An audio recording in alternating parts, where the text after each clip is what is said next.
Alright, this is going to be just kind of an update video. We're all over the place in this. We're going to be giving you a little bit of an update on the Dryhill frac tank, the final preparations that we had to do to the corn planter, an agitation kit that we ended up putting into our liquid fertilizer tanks. We're going to talk about the Nuhn crawler in this video, some land clearing and cleaning out sand from underneath the barns and anything else that I end up stuffing into this video. So quite a few of you have asked about what happened to my eye in the last couple of videos. You know, you could see that I was wearing sunglasses, or you could just plain out see that I had a black eye. I've been having trouble with my right hand shoulder. It just happens to do with the way I sleep on it or something. It's just it's been giving me a lot of pain here lately. As of recently anyways, it has bothered for a couple years now, but more so now than what I have experienced in the last couple years.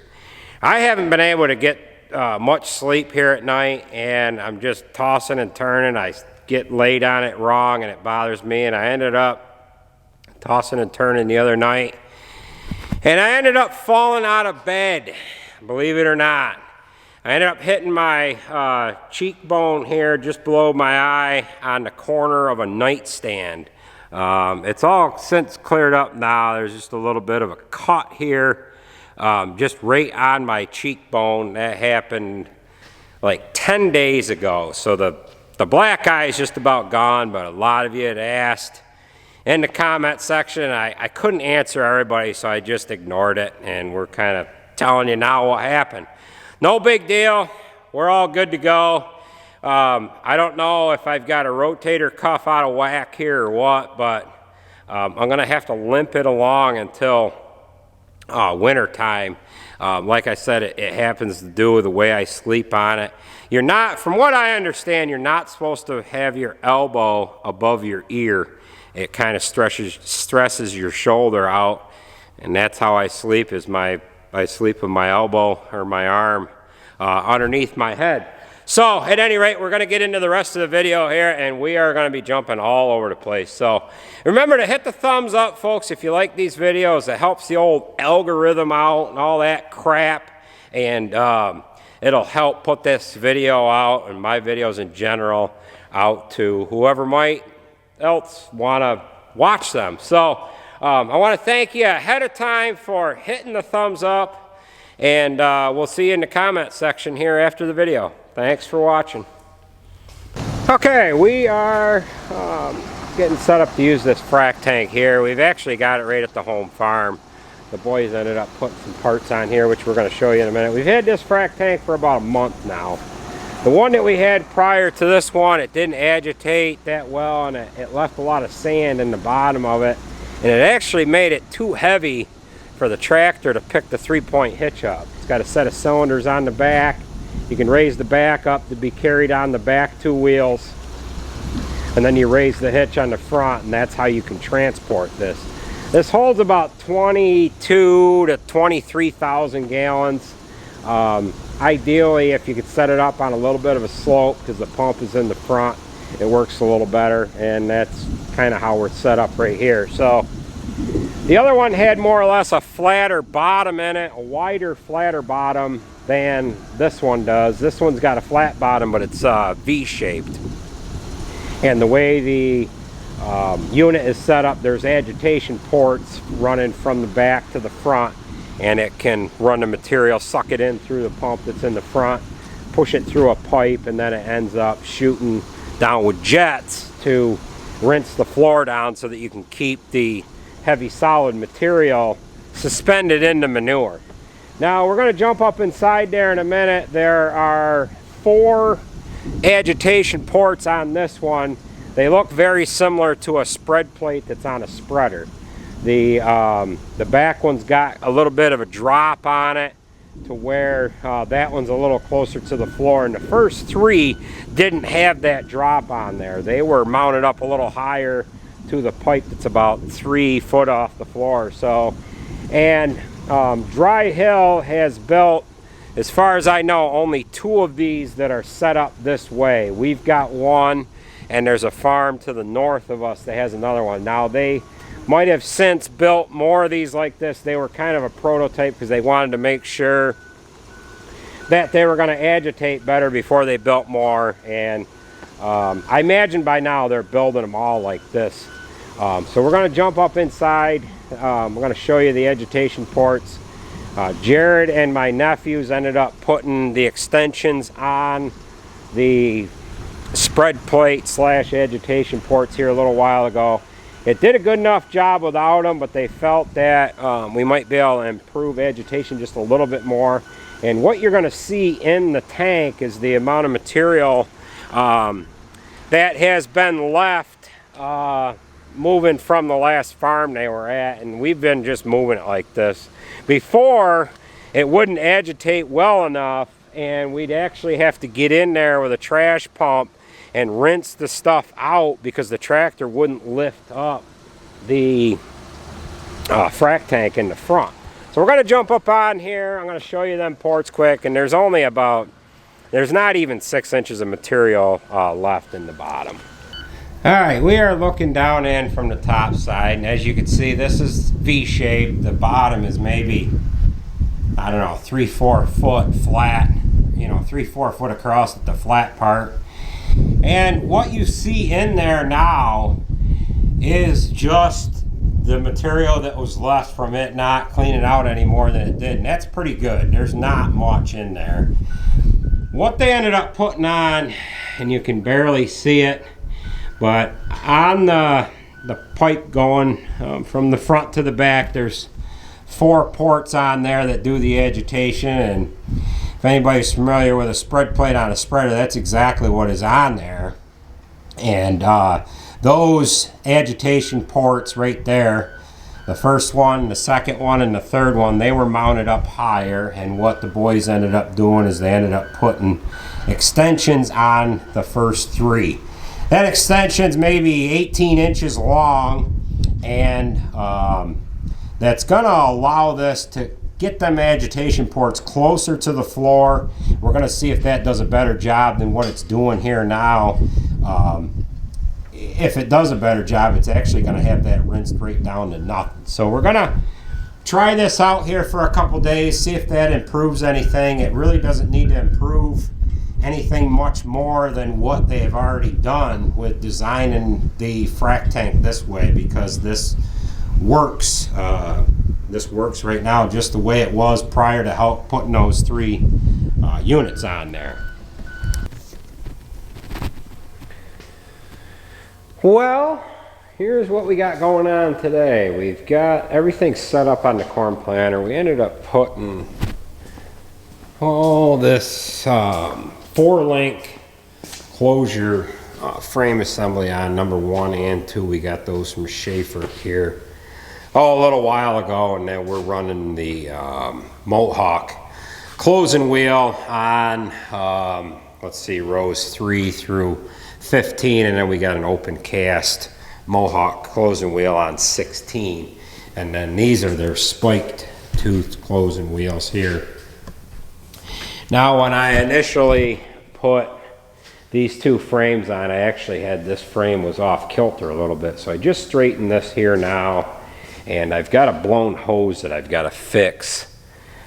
The other day when we did kind of a dry run with it, the hydraulic hose that runs the seed meter on the right hand side of the planter got caught down in folding part of the planter, and it looked like it had been doing that for a little while, and that actually blew here on Saturday. So we got all of our shelving in. You've seen that in a previous video, and we've done a fair amount of cleanup in the shop. So we're going to replace this hose, and we got to do some setup information or some setup steps here for the Green Star display, just to kind of show the display how far away from the corn planter the dry points are on the corn planter and everything, so it starts and stops the corn planter where it should. I've done a video on that in the past, and there's been enough videos here on the internet, all that, so I don't need to really bore you on that step-by-step procedure that's going to take. I actually got all the numbers written down. I just got to go through the display.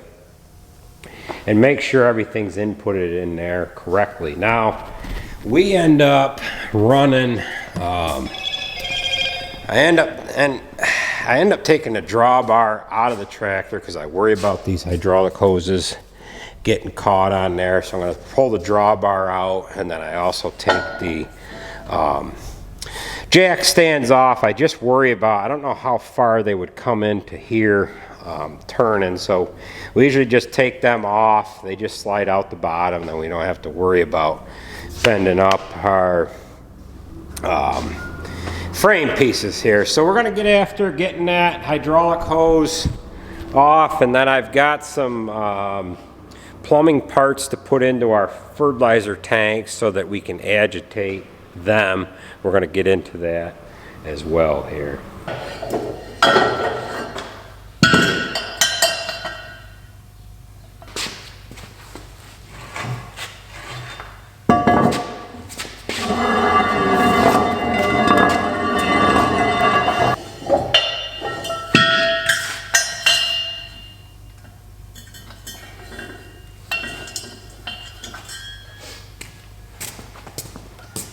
Now here is the hydraulic hose that is blown. Oh, where are we here? Right here. So this hose settled down in the frame right here and it got pinched. So once we get the new one on, we're going to have to zip tie it up out of the way so that it doesn't do that again. So now we just kind of chase these hoses down and figure out which one it is. Alright, I got the hose off of here, and Jaden, he's doing air pressure on tires. So here is where the hose got pinched, right there. So we're going to have to be sure to tie that up. Now these are just a JIC fitting, but I was a little concerned with the length of this fitting. I didn't know if there was something special about it or whatever, and then there just happens to be a part number tag. John Deere has a tendency to do that. They'll take and put the actual part number to the hose, somewhere on the hose. Sometimes it's a metal tag, sometimes it's a sticker, and remarkably this one was still on there. So I ended up calling our parts guy, and I wanted to know what was special about this fitting. I didn't know if there was a reduced orifice size or something, and he said that they give him the build code to just use a regular JICN. So we're going to measure this hose up quick. I'm going to go ahead and make a hose for it. It's just regular standard 3/8 hose with a number 6 3/8, which is 3/8 JIC female ends, and then we'll get this hose back on there. All this hose did is it crossed over from one orbit motor to the other. It must be a return line of some sort. So let's get this hose made up quick. Jaden's almost done with his tires here. He's working from right to left, and we'll get these air pressures set, and then all we got to do is just pull this outside and input our information into the display, or make sure the information that is in there is correct with our distances from our starting and stopping and all that crap. So let's get this hose made. So this is probably 10 foot long. So we're just going to measure it out quick here.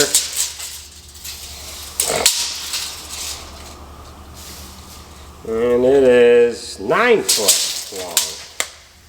I'll garbage this guy up. And usually these hoses, you end up dripping more oil out of them than they're worth. They make a mess.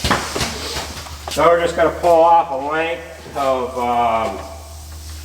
3/8 hose here, and it looks like out of this one roll they've got a spliced in piece. Well, I wonder if this piece is going to be 9 foot.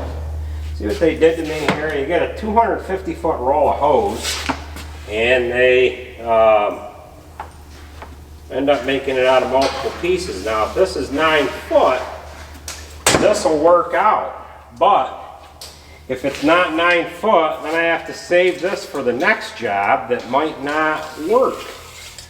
So what's the chances of this working?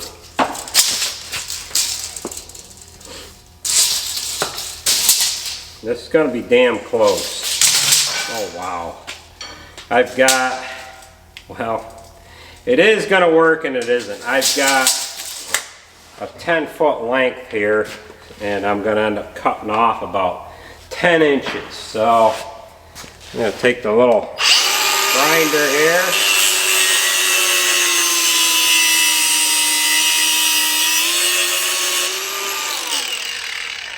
Cut that off like that. Now we'll come over to the actual crimper itself, and we'll crimp on a couple of ends here. Alright, so we've got the appropriate ends. Just going to spray some lube in there. Push our fitting on the hose to make sure it's all the way on there, like that. Then we're just going to take it over to the crimper here. Shove it up through. If I can do this with one hand, there is a little lip that the fitting sits down onto. Make sure that's in there. Get the right ring on top here like that. Push that back like this. And then we're just going to crimp it. Alright, so there's that end. Then we've got to do the same to the other end.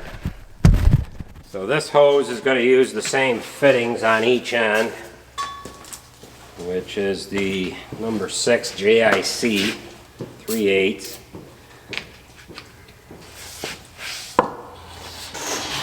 There's our fitting. Push that on there, like that. Shove it up into our crimper.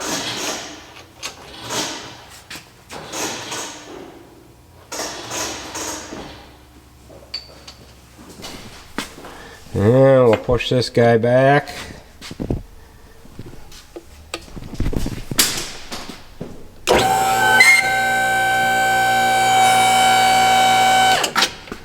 Okay, then all this crimper consists of is it's just got a tapered piece here, like that. That comes around the hose, and then when it pushes itself down into the steel ring, it gets smaller.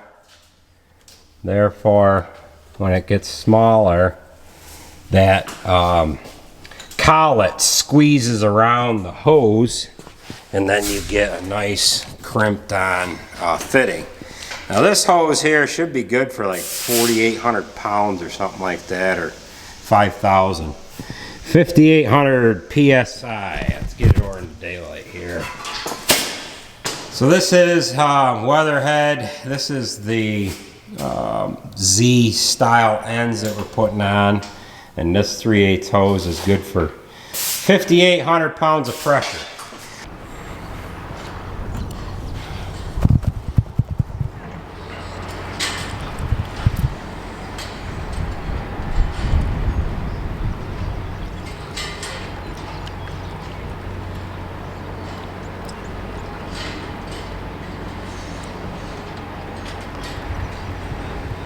Alright, we're standing out here at the frac tank. We've used this frac tank with the extensions on the agitation spread plates here for 2 days now.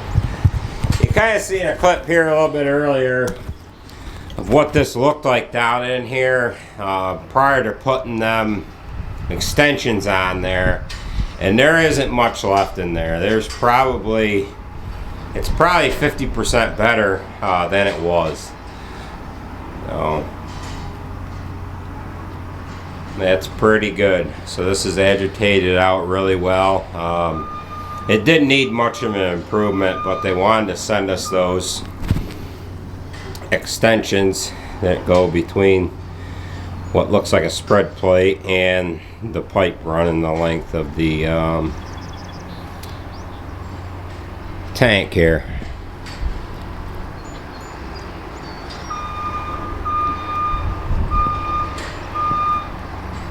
Alright, we got the corn planter all ready to go. We got to put corn in that yet, but I'm not sure what variety corn I want to start with. Therefore, I want to wait until I know where we're going to be able to start planting corn. I ended up picking another transfer pump up the other day. We have 2 of them on our fertilizer truck, and I wanted to pick up a spare one in case one of them pumps goes down and we need another one.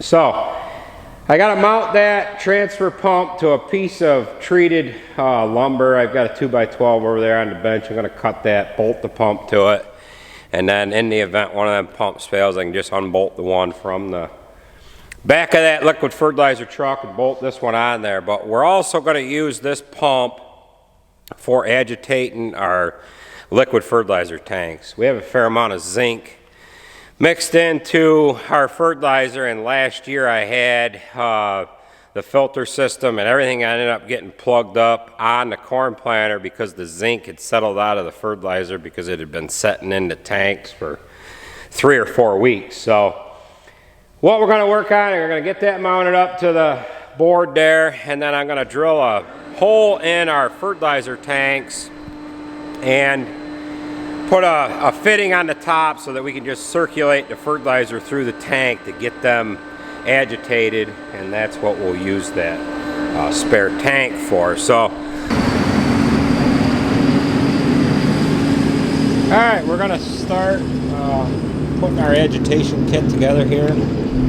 In those 2 large tanks there, we have the product that we use up in front on the corn planter. It's the 2x2 fertilizer. In other words, it goes in 2 inches deep and 2 inches to the side of the seed. Now we have a fair amount of zinc that we have in that liquid fertilizer, and what it does is it will have a tendency to settle out of the it'll have a tendency to settle to the bottom, and it doesn't mix all that well, and it ends up getting caught up in the tanks on the corn planter, plugs filters, and does all that happy jazz. So what we're going to do is we're going to drill a hole in the top of each tank, and then we're just going to run the material out the bottom with the trash pump, and we're just going to blow it right back in the top. So we've got to drill a hole in the tank, and I've got a couple of these bulkhead bungs here that we can safely put in the tank, and then we'll run a hose or something. I haven't decided how I'm going to exactly do it yet, but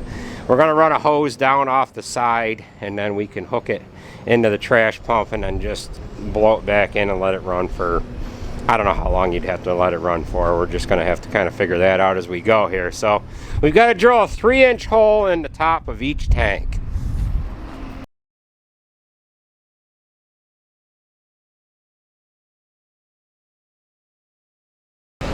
Alright, we've got a hole drilled in this tank. We'll show you what that looks like.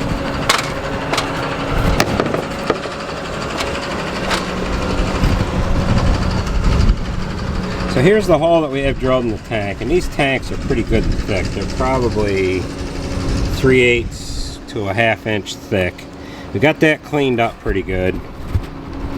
Now what we're gonna do is we're going to put a piece of PVC coming down off of that bulkhead bung here, and we're going to get that down inside the tank so that we can get what we are pumping out to pump back in and hit the bottom so that we can get the heavier material lifted up off the bottom. That's kind of the plan here anyways. And then being that that tank is slightly angled on the top, that pipe is going to be in on a little bit of an angle. So what we're hoping is it's going to shoot across the other side and not go directly back into the exiting hole that's in the bottom of the tank. So we're going to kind of have to play it around a little bit. We could maybe put a 45 on the end of that pipe too. I got to see how it's going to look. I might choose to do that. We just got to kind of play around here with it and see how it goes. So let's go ahead and we'll cut this PVC. We'll glue a couple of fittings onto it and get that so that it'll dump down in the tank.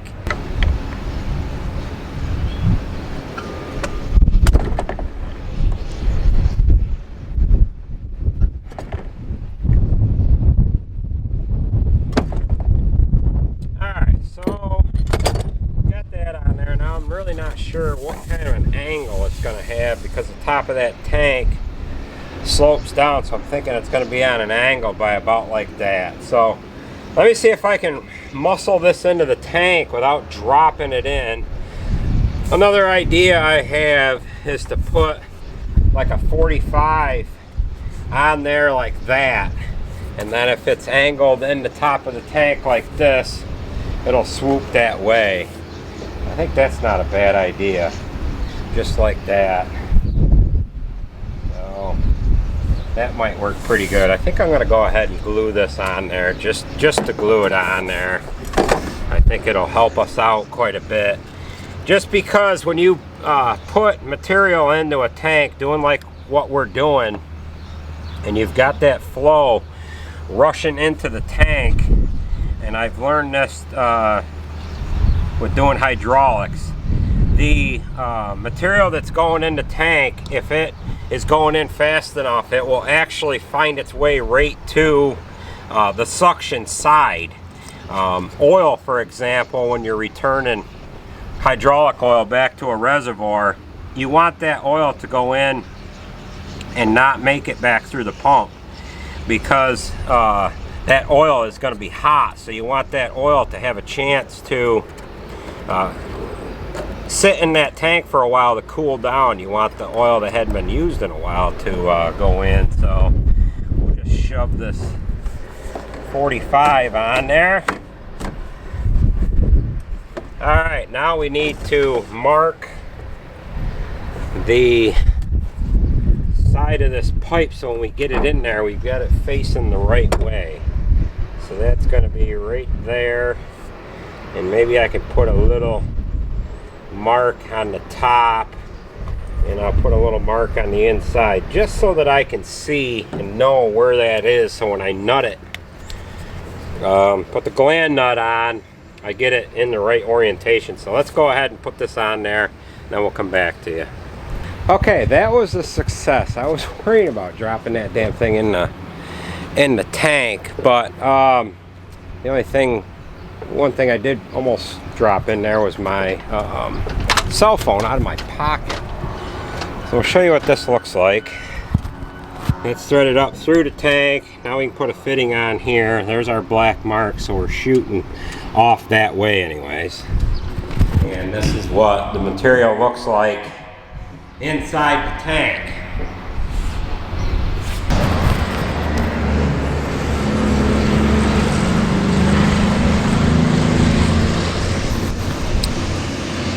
Alright, I've got both fittings are in the tanks, and I've got some hose laid out. I'm gonna go and check on the Lagoon. Wyatt's running the crawler down the Lagoon. We'll check on the guys cleaning out from underneath the barn, cleaning sand out of barn 5, and yeah, and then we're gonna check on Garrett and Roger as well. They're picking stone on a farm that we had bought from my uncle here last year. My father took some hedgerows out, so they're picking the stone off those hedgerows, and things are starting to dry out. We might be able to get into the fields here tomorrow, providing it doesn't rain here tonight, but it's supposed to rain. Supposed to get a lot of rain too, so let's go and check on everybody here.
So as you can see, there's some buildup next to this one pump that is on the west side of the lagoon, and we're just gonna fly over to where Wyatt is with the crawler.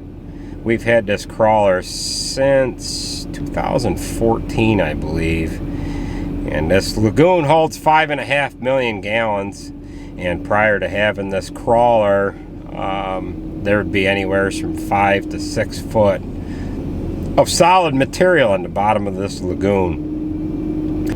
So we bed with sand, and the sand ends up falling down to the bottom, and it's hard to keep it agitated unless you can have something like this Nuhn crawler. This thing floats. It's an amphibious type piece of equipment. In other words, we can drive it in, and you can see he's running his wheels there a little bit.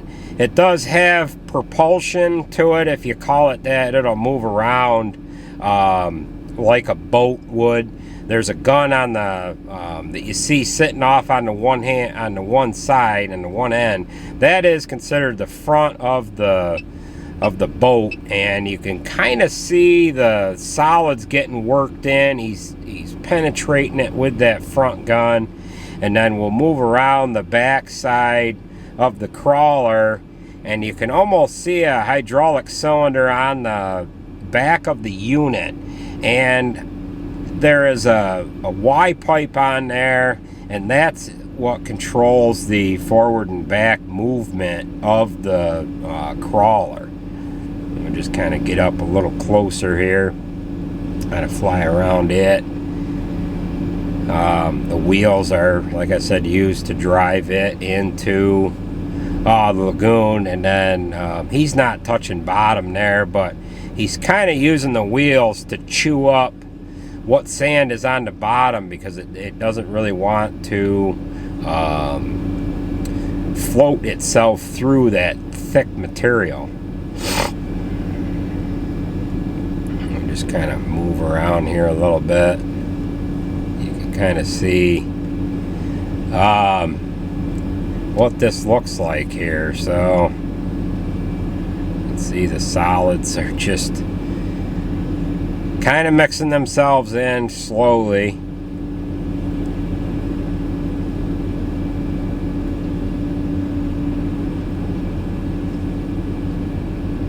So that's gonna about do it for the crawler here. We need to get back to doing what we were doing. I thought I would just fly the drone around here to kind of show you an up close and personal view of it, something a little different than just showing the camera around it.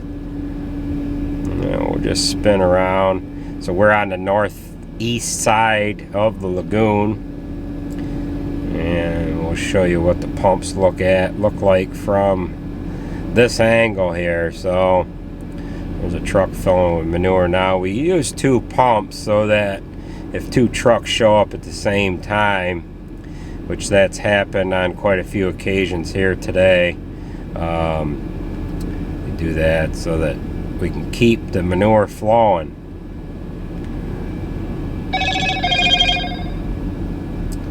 Truck 15's pulling out, and looks like truck 14 is coming in from just dumping a load at the frac tank. Alright, today is the day that we are cleaning sand out from underneath the barns.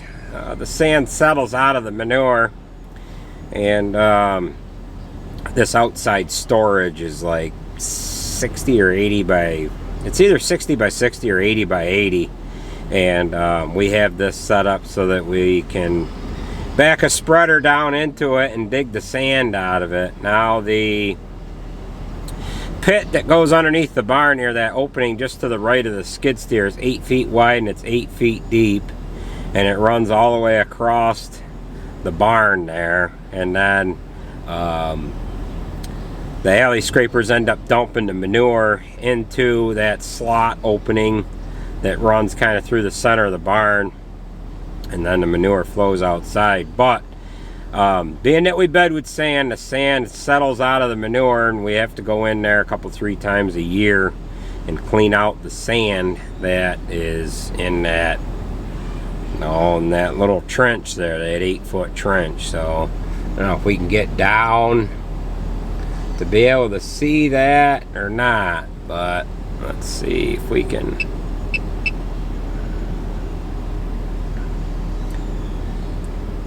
Visual of what it looks like in here.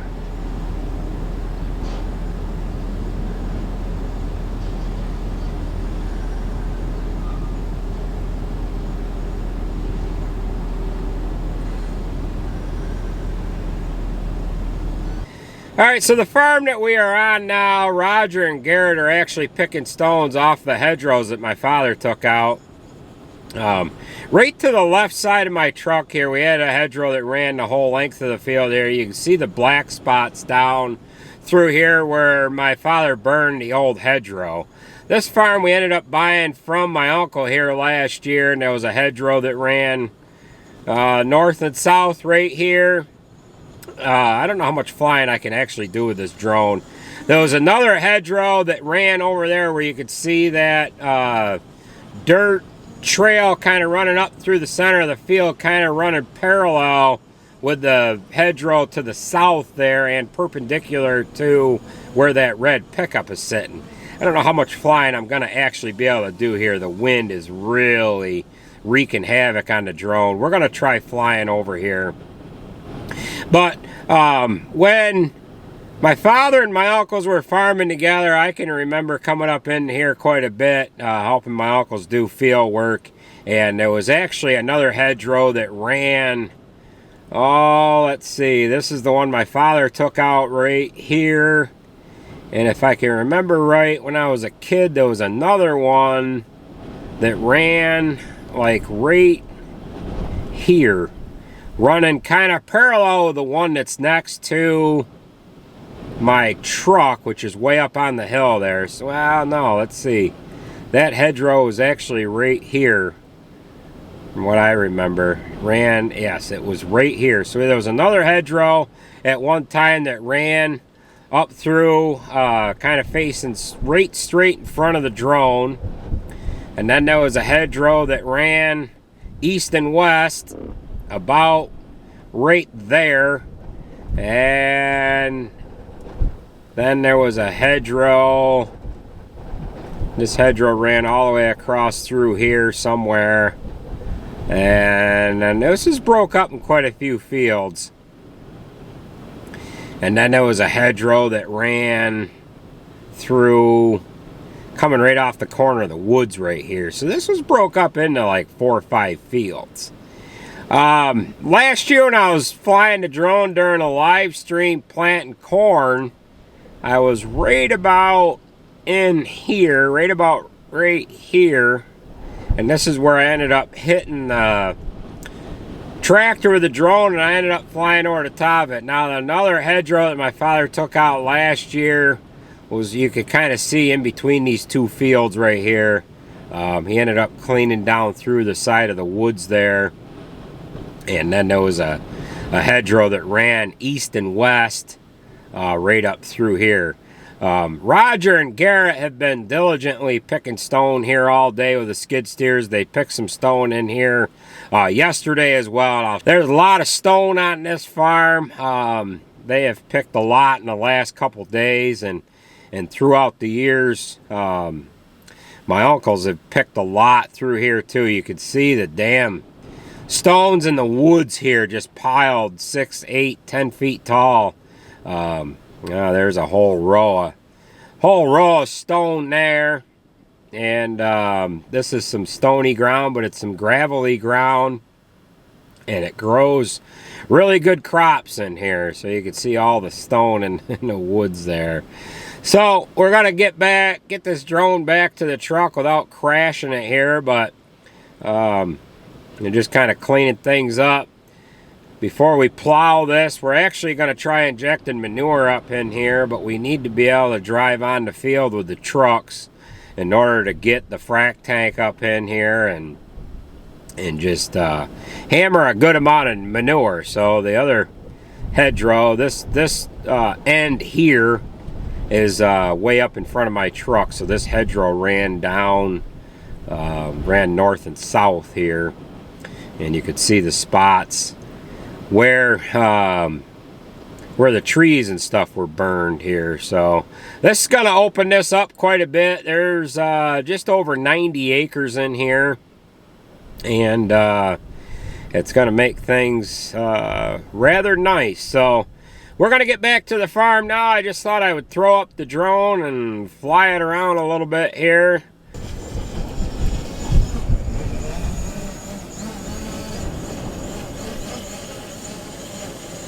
Landing. Well, we're going to have to take a little bit of a break here. My father's got the excavator stuck. I'll show you a picture of what his predicament is. We're going to have to unhook the 9560 and run down and pull him out. It's leaning pretty good. He's afraid it's going to tip over, and he can't turn the excavator around to push himself up out at all. He's tried for quite a while to get it out himself, and he just can't get it. So we're going to unhook 9560. Sarah's going to run down there with me. She's going to put the she's going to have the green truck with the cable and stuff in it, and we'll go down and get him pulled out quick.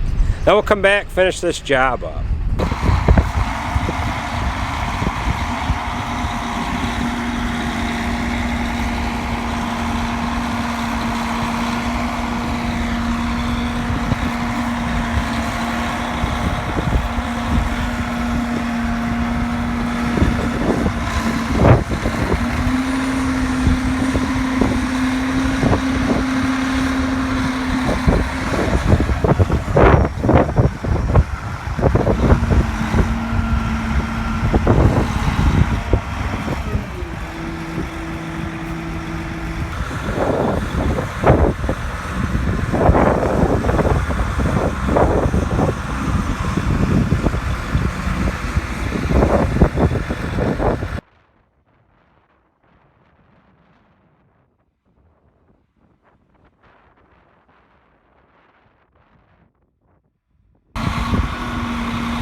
I'll keep her up here, okay? No, yeah. Get it stuck this way, though.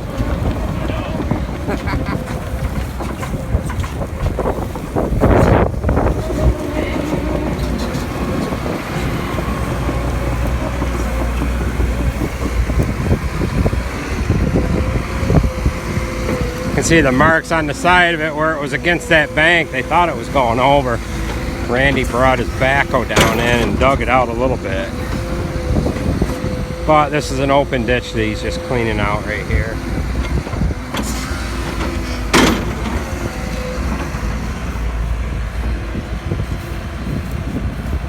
Take it easy. Be good.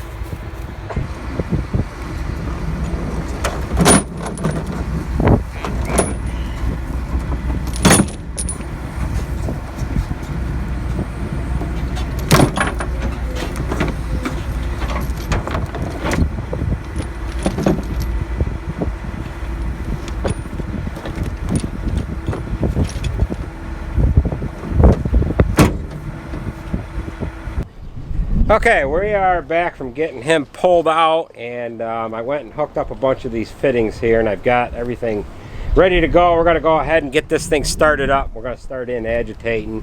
We ended up putting a couple of ball valves on the end of our little short whip hoses coming down.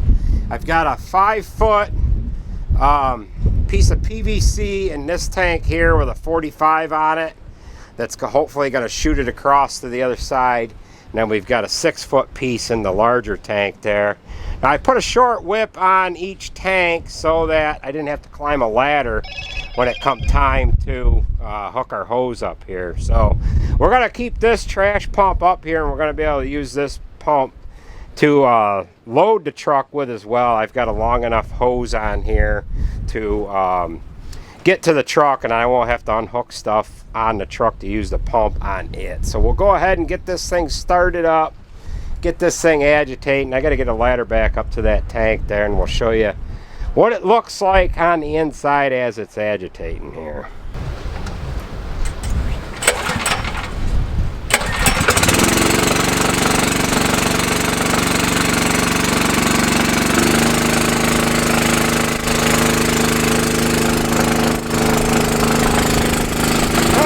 Give that some time to agitate, and then we'll climb up on the side and we'll see what it looks like in there.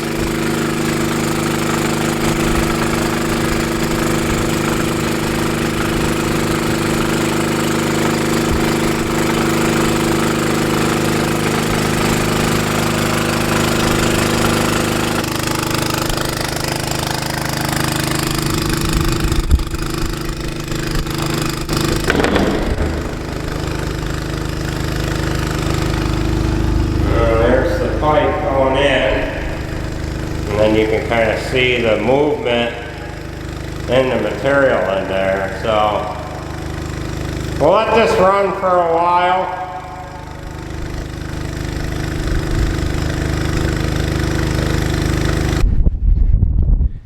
Alright, so we've got that. That's not agitated enough. We'll probably let it run for quite a while when it comes to actually agitating it. We'll go ahead and switch over to this other tank, and we'll show you how that all works. It's just basically shut them ball valves off and hook up to the other tank. You're going to be able to just shut these ball valves off, so we're going to switch from the large tank to the small tank here. Close that one, open the small one. Shut the ball valve off to our hose. Unhook the cam locks. And there's only a little bit of fluid that we're going to lose there with having both ball valves on here. Switch over to that one. Open up this one. And then everything's ready to go. You just start to pump up, and then we can start agitating the small tank. Well, that's going to do it for the agitation of the fertilizer tanks here. I've got to do the same thing to the tank that's on the back of the fertilizer truck, and we're going to be able to use the pump that's on the truck. The hose that we fill the corn planter with, we'll be able to just hook that up to the tank and agitate the tank right on the truck. This setup here is just an extra pump, and then we don't have to take the pump off the truck and whatever. We can do this. I can actually do this while I'm feeding cows in the morning when I know I have to load that truck. I could let this run for a while before we have to load the truck, and everything will be agitated up.